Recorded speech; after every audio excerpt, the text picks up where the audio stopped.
Hello friends, welcome to best preparation with Anurag.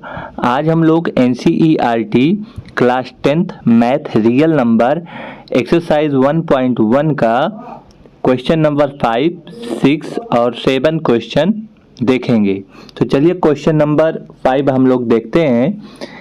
Check whether 6 can end with the digit 0 for any natural number n। यहाँ पे मुझे बोल रहा है question में, आप लोग देखिए कि बोल रहा है कोई नंबर हो। क्या बोल रहा है? एक कोई नंबर है आप लोग की, एक नंबर 6 है, उस 6 के एंड में क्या 0 आता है कि नहीं आता है, मुझे वेरीफाई करना है। तो आप पहले 0 का कंडीशन याद रख लीजिए। 0 कब कब आता है? 0 का कंडीशन होता है बेटा 2 into 5। जब भी आपको 2 into 5 टाइप्स का आपको कहीं पे प्राइम फैक्टर दिख जाएगा तो आप समझ लेना कि वहां पे 0 आता है। इसका मतलब ये हुआ कि जो ये मैं वैल्यू बोला हूं, इस वैल्यू पे 2 की पावर m और 5 की पावर n इस टाइप का आपको दिखना चाहिए। इस टाइप का आपको जब दिख जाएगा तभी आप बोलोगे जो वैल्यू आएगा वो हमेशा 0 आएगा, अदरवाइज हमारा वैल्यू 0 नहीं आएगा। तो यहाँ पे देखिए हम इसके 6 का प्राइम फैक्टर निकाल लेते हैं। तो मैं करूँगा 2 into 3। तो यहाँ पे मेरा क्या बना? 2 की पावर m into 3 की पावर n। इसी टाइप का ये बना मेरा। अगर इस टाइप का बना है तो 2 वाला देखिए, 2 वाले से तो मैच कर गया, आप लोग अच्छे देख ले। लेकिन 3 की पावर n की जगह पे क्या होना चाहिए था? 5 की पावर n होना चाहिए था। ऐसा होना चाहिए था, लेकिन ऐसा है नहीं। तो मैं यहाँ पे लिख दूंगा इन द केस ऑफ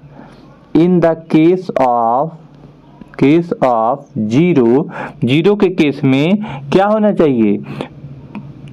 2 की पावर m into 5 की power n types,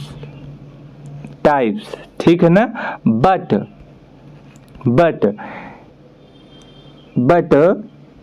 6 has not prime factor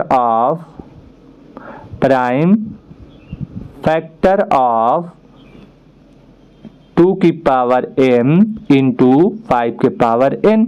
यह जो 6 है वह 2 की पावर m इंटू 5 की पावर n टाइप का फैक्टर नहीं रखता, इसीलिए यह हमारा वेरीफाई नहीं होगा।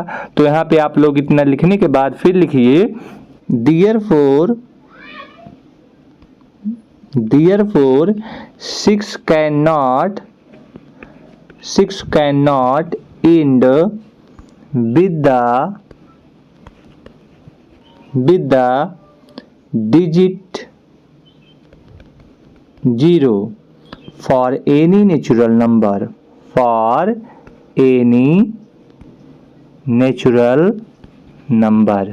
यहाँ पे इसी वजह से किसी भी नेचुरल नंबर के लिए यह वैलिड नहीं होगा। यही मेरा वेरीफाई हो गया, यही मेरा आंसर हो गया। तो नंबर 6 हम लोग देखते हैं। Explain why 7 into 11 into 13 plus 13 and 7 into 6 into 5 into 4 into 3 into 2 into 1 plus 5 are composite number। यहाँ पे हमें बताना है कि यह कंपोजिट नंबर है कि नहीं है। तो पहले अगर मुझे केस लेना होगा नंबर की, अगर मैं बात करूं तो यहाँ पे जो नंबर होते हैं वो 2 प्रकार के नंबर होते हैं। हमें इस नंबर को समझ लेना चाहिए। जो नंबर होते हैं वो 2 तरह से होते हैं। एक नंबर, इस क्वेश्चन के हिसाब से 2 नंबर के बारे में हम डिस्कस करेंगे। एक नंबर होता है प्राइम नंबर, एक होता है कंपोजिट नंबर। तो इसको आप लोग समझ लीजिए।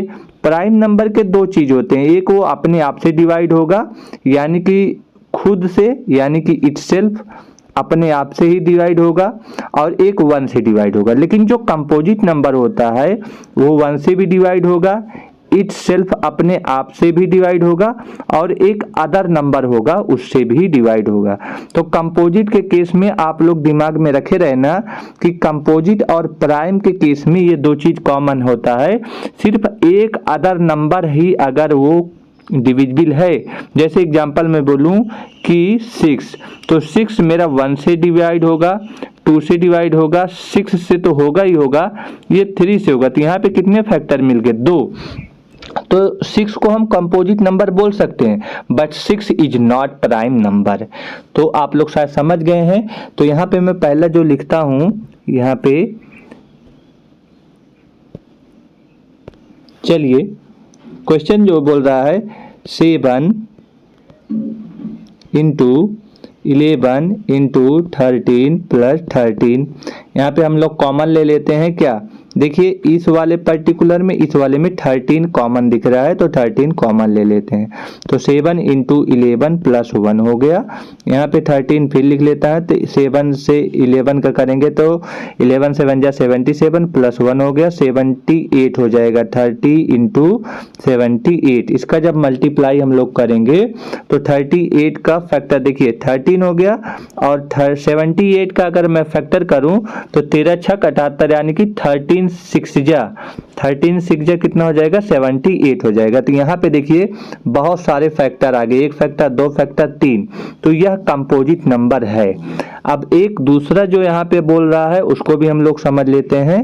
जो यहाँ पे दिया है क्वेश्चन में 7 into 6 into 5 into 4 into 3 into 2 into 1 plus 5, इस क्वेश्चन में भी हम लोग कॉमन ले लेते हैं 5। यहाँ पे 5 है, यहाँ पे 5 है, तो 5 कॉमन ले लेते हैं। 5 कॉमन लेंगे हम लोग तो हम लोग देखते हैं क्या आ जाएगा। 7 into 6 into 4 into 3 into 2 into 1 plus 1। यहाँ पे 5 ऐसे ही रहेगा। इस सबको मैं मल्टीप्लाई करूंगा यहाँ से लेकर यहाँ तक, तो कितना आ जाएगा? 1008। आप लोग मल्टीप्लाई करके देख लीजिए, प्लस 1 है तो 1। 5 इंटू कितना हो जाएगा? 1009। ऐड करेंगे तो देखिए यहाँ पर अगर मैं देखूं फैक्टर की बात करूं तो एक फैक्टर 5 हो गया, एक फैक्टर 1009 हो गया, और एक खुद 1 हो गया। इसलिए ये भी कंपोजिट नंबर है, और ये वाला तो कंपोजिट नंबर था ही, ये वाला हमारा और अगर मैं बात करूं इसमें तो ये वाला भी कंपोजिट नंबर है। तो इस हिसाब से मेरा दोनों कंपोजिट नंबर है।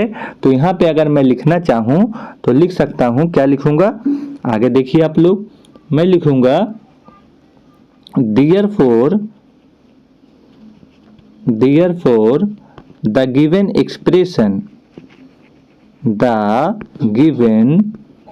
expression has 5 and 1009 as its factor। इसका जो फैक्टर है वो है hence it is a composite number, इसीलिए एक कंपोजिट नंबर है। आप लोग समझ गए। अब यहाँ पे हम लोग चलते हैं अपने नेक्स्ट क्वेश्चन पे। Circular path around a sport field.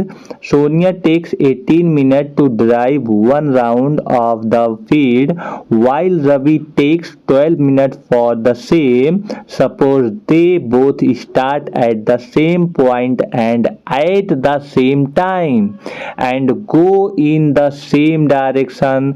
After how many minutes will they meet again at the starting point? याद रखना बच्चों, जब भी बोलेगा कि कितने समय में ये फिर से how many minutes will they meet again, यहाँ पे बोल रहा है विल दे मीट अगेन। जब भी इस तरह की बात करेगा, मीट अगेन की बात करेगा, तो मुझे सिर्फ और सिर्फ दिमाग में रखना कि एलसीएम निकालना होगा। यानी कि एक सर्कुलर पाथ है, दो लोग हैं, यहाँ पे सोनिया है, इस तरह से दौड़ना शुरू कर रही है फील्ड में, और रवि हैं। यहाँ पे सोनिया और रवि दो लोग हैं और फील्ड में दौड़ना शुरू कर रहे हैं इस तरह से, और रवि भी इस तरह से दौड़ना शुरू कर रहा है। कह रहा कितने टाइम बाद ये फिर से उसी टाइम पे अपने जहां से दौड़ना शुरू किए थे उसी पे फिर आके मिलेंगे। तो जब भी इस तरह का क्वेश्चन आएगा सर्कुलर पाथ का और बोलेगा कि how many times meet again, LCM ही निकालना होगा हमको। तो चलिए हम लोग देख लेते हैं कि किस तरह से सवाल को लगाते हैं। तो हम लोग सवाल में पहले बात करते हैं कि जो 18 दिया है 18 लिख लेते हैं, और 18 का एलसीएम क्या हो जाएगा, 2 का टेबल में कितनी बार आएगा, 2 9 जा 18। अब यहाँ पे 9 के भी 2 टुकड़े होंगे, 3 3 जा 9, तो यहाँ पे मेरा क्या बन जाएगा 2 इंटू ये दोनों 3 को लिख लेते हैं 3 इंटू 3। तो ये बात मेरी समझ में आ गया कि जो 18 का एलसीएम होगा ये होगा। और यहाँ पे है 12, तो 12 का एलसीएम निकाल लेता हूँ, 2 6 जा 12, 6 के भी 2 फैक्टर होंगे, 2 3 जा 6 हो जाएगा। तो यहाँ पे क्या मिलेगा, ये वाला 2 ये वाला हो गया, और ये दोनों 2 इधर लिख दे रहा हूँ 2 इंटू 3, तो ये मेरा इसका आ गया। जब भी इन दोनों का आया है तो मुझे एलसीएम, ओवरऑल एलसीएम दोनों का निकाल लेना है। एलसीएम निकालेंगे तो देखिए 2 की पावर, मैक्सिमम पावर देखना, 2 की पावर यहाँ पे 1 है और यहाँ पे 2 की पावर कितना 1 और 2, तो यहाँ पे 2 की पावर 2 इंटू 3 हो जाएगा। तो मैक्सिमम पावर ये वाला लें कि ये वाला, तो 2 की पावर 2 लेंगे। 3 का मैक्सिमम पावर यहाँ पे 1 है, 3 के यहाँ मैक्सिमम पावर 2 है, तो 3 की पावर 2 हो जाएगा। इस हिसाब से इसको जब मैं मल्टीप्लाई करूंगा तो आप लोग मल्टीप्लाई करके देख लिए, 2 2 जा 4, 3 3 जा 9, 9 4 जा 36। मेरा आंसर आ गया 36। आप लोग प्लीज शेयर सब्सक्राइब जरूर करें और अपने कमेंट जरूर लिखें। ओके, धन्यवाद।